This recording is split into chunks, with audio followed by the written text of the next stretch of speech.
Good afternoon everyone. तो है ना, मैं कुछ चीज़ें बता रहा हूँ मैं, ठीक है, बहुत अच्छे से सुनना। निफ्टी के बारे में है एंड थोड़ा सा है ना, मैं क्यूरियस हूँ इन सब चीज़ों को लेके, ठीक है। अगर निफ्टी का चार्ट देखें हम लोग, तो यहाँ पे मुझे कुछ चीज़ें दिख रही है जो आपके साथ में शेयर करना पसंद करूँगा। ओके, क्योंकि इम्पोर्टेंट है इसलिए मैं शेयर कर रहा हूँ। ओके, तो यहाँ पे ना एक ट्रेंड लाइन है इस जगह पे, जिसका अभी जहाँ पे सपोर्ट बार बार ले रहा है। ओके, तो यहाँ पे इस जगह पे बाइंग आई थी, उसके बाद दोबारा यहाँ पे बाइंग आई, दोबारा, एंड इस बार दोबारा यहाँ पे एक अच्छा खासा बुलिश कैंडल जगह पे बना है।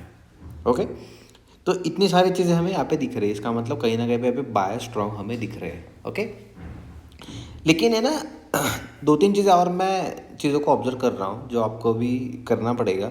आप एग्रेसिव अगर बाइंग करते हो ना, तो ये चीज़ें आपके लिए बहुत ज़्यादा इंपॉर्टेंट होने वाली है। ओके, मेरी आवाज़ बहुत ख़राब है यार, ज़ुकाम है, तो थोड़ा सा माफ़ करना मुझे, लेकिन स्टिल मैं ट्राई कर रहा हूँ आपको चीज़ें बताने के लिए। ओके, तो यहाँ पे ना इस जगह पे मैं अगर मार्क कर लूँ तो ये रेजिस्टेंस की तरह काम कर रहा है, बहुत टाइम से कर रहा है, राइट, ये रेंज की तरह काम कर रहा है। तो लगभग ये जो पैटर्न जो बना है ना, ये तो ये एक रेंज बना है, राइट। एंड एक पैटर्न की बात करेंगे हम लोग, एक फॉलिंग वेज के टाइप से, या फिर एक पर्टिकुलर टाइम फ्रेम पे है ना, ये पहले बेरिश हुआ, बुलिश हुआ, बियर, बुल, बियर, बुल, दोबारा बियर। अब ये अगर यहाँ से बुल हो गया तो मेरे ख्याल से एक अमेजिंग हमें रैली दिखने को मिल सकता है। एंड ये रैली मेरे ख्याल से 26,000 के आसपास भी जा सकती है, क्योंकि जितना ये बॉक्स है उतना ही मेरे ख्याल से ये ऊपर रैली हमें दिखाई दे सकती है। ओके, ये होगा पर्सपेक्टिव बाय साइड के लिए। अगर अभी हम बात करेंगे सेल साइड के पर्सपेक्टिव की। ओके, तो है ना, इससे भी इंटरेस्टिंग है सेल साइड का पर्सपेक्टिव, क्योंकि अगर यहाँ से सेलिंग आ रही थी बार बार, यहाँ से सेलिंग आ रही है, यहाँ से सेलिंग आ रही है, यहाँ से सेलिंग आ रही है, तो देयर इज प्रोबेबिलिटी कि एक जो सपोर्ट हम मार्क कर रहे हैं ना, ये ना ब्रेक होने के चांसेस बहुत ज़्यादा है। ए 1 2 3 4, और अभी पुल बैक के बाद ये फिफ्थ, मतलब फिफ्थ टाइम ये अगर ब्रेक करता है तो निफ्टी गिर जाएगा, मतलब संभाल नहीं पाएगा खुद को, तो बड़ा फॉल हमें दिखाई दे सकता है। तो इसी जगह पे क्या होता है ना हमेशा, कि कंटिन्यूशन में अगर चीज़ें आती है तो बड़ा फॉल होने के चांसेस बढ़ जाते हैं, ठीक है। तो यहाँ पे है ना, इसलिए मैं एक बार छोटा सा स्टॉप लॉस लेके ट्राई करने के लिए मैं ट्राई कर रहा हूँ इस जगह पे। अगर छोटा स्टॉप लॉस लेके अगर हम बाय कर सकते हैं तो बाय कर लेंगे, लेकिन अगर ये एक मैं राउंड लेवल पकड़ के चल रहा हूँ, ठीक है, तो ये अगर इस कैंडल का 70%, 24,400 ही पकड़ के चलो, ठीक है, 200 के नीचे आना अगर शुरू कर देता है ना, तो मैं इसको नेगेटिव मानूंगा। और जैसे ये ट्रेंड लाइन का ब्रेकडाउन होगा, मेरे ख्याल से एटलीस्ट ये level as soon as possible ये रिटेस्ट कर सकता है। लेवल है 23,850 के आसपास का राउंड लेवल पकड़ के चलो, तो यहाँ तक ये आराम से आ सकता है, ठीक है। तो ये कब होगा, लेकिन जब ये 200 के नीचे ट्रेल करना शुरू कर देगा और इस ट्रेंड लाइन को ये ब्रेक करेगा। ओके, तो मल्टीपल चीज़ें जो मैं बता रहा हूँ, देखिए, तो अभी हम बस पॉजिटिव होप के साथ अभी होल्ड कर रहे हैं, लेट्स सी देखते हैं।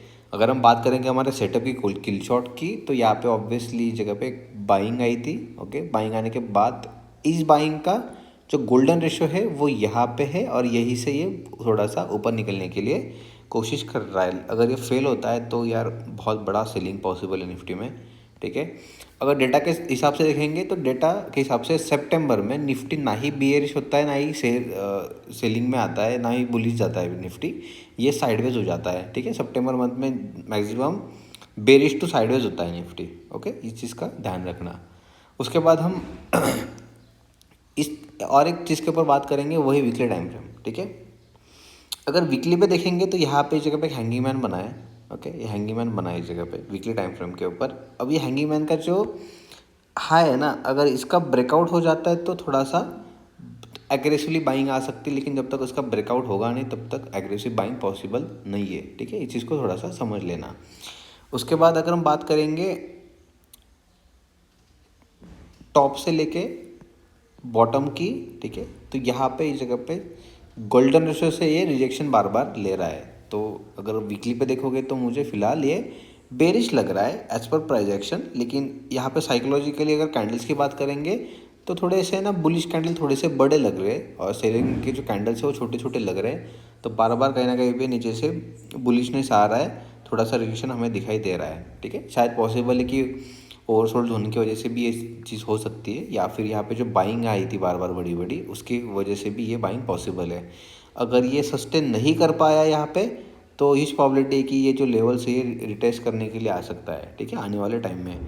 तो मैं चाहता हूँ कि ऐसा कुछ ना हो, यही से रिएक्शन करके लेके निफ्टी ऊपर चला जाए तो ज़्यादा बेटर होगा।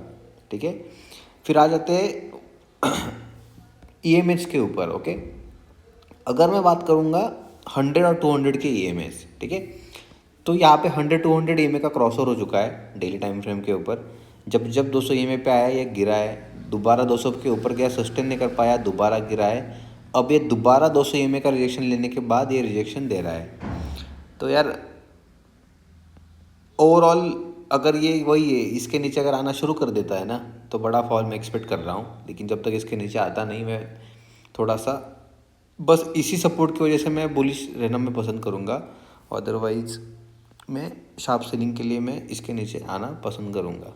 ठीक है, इस चीज़ के नीचे। तो ये मल्टीपल चीज़ें है, तो मल्टीपल कन्फर्मेशंस के साथ मैं एनालिसिस कर रहा हूँ। तो मैंने बुलिश साइड का भी पर्सपेक्टिव रखा है, मैंने बेरिश साइड का भी पर्सपेक्टिव रखा है। फिर आपको जो भी अच्छा लगता है आप उस साइड के लिए जा सकते हो। फिलहाल मैं 5 मिनट के टाइम फ्रेम पे बुली साइड के लिए मैंने एंट्री की है अभी। ठीक है, तो ये ऑब्वियसली ये बाय था, इसका ये कैप फिल हुआ, यहाँ पे गोल्डन रेशो भी है, यहाँ पे मैंने जगह पे बाय किया है। अगर ये यहाँ पे सस्टेन नहीं कर पाता है और ये लोअर लो बनाना शुरू कर देता है तो मैं इसको एग्जिट कर दूंगा। लेकिन अगर ये यहाँ से हायर हाई बनाता है, ये एटलीस्ट इसको ये ब्रेक कर देता है 5 मिनट पे, ठीक है, तो मैं क्या करूँगा, अपने जो स्टॉप लॉस यहाँ पे रखे हैं मैं इनको थोड़ा सा ऊपर शिफ्ट कर दूँगा। ठीक है, तो मेरा कॉस्ट पे रहेगा, ज़्यादा कुछ जाएगा नहीं। ठीक है, तो डर किसी बात का है नहीं क्योंकि रिस्क रिवॉर्ड मेरे हाथ में है। ओके, चलो लेट्स सी क्या होता है। बाकी यार जितना मैं एनालिसिस किया, अगर एनालिसिस अच्छा लगा होगा, आपके दिमाग में 2-4 चीज़ें आई होगी नई नई, तो उसके ऊपर फोकस करेंगे। और सबसे इम्पोर्टेंट और एक चीज़ याद रखना, कल एक फ्राइडे, सॉरी कल नहीं परसों फ्राइडे को एक न्यूज़ आने वाला है। एंड वो न्यूज़ बहुत ज़्यादा इंपॉर्टेंट होने वाला है ग्लोबली, क्योंकि यूएस में जब भी इस प्रकार के कोई न्यूज़ आते हैं ना बड़े बड़े, तो बहुत ज़्यादा चीज़ें मैटर कर जाती है। तो अगर ऐसा न्यूज़ अगर अच्छा आता है तो निफ्टी भाग जाएगा ऊपर, लेकिन बुरा आता है ना, ये बहुत गंदा फॉल करने वाला है। ठीक है, बाकी देखते हैं बाद में। चलो, थैंक यू।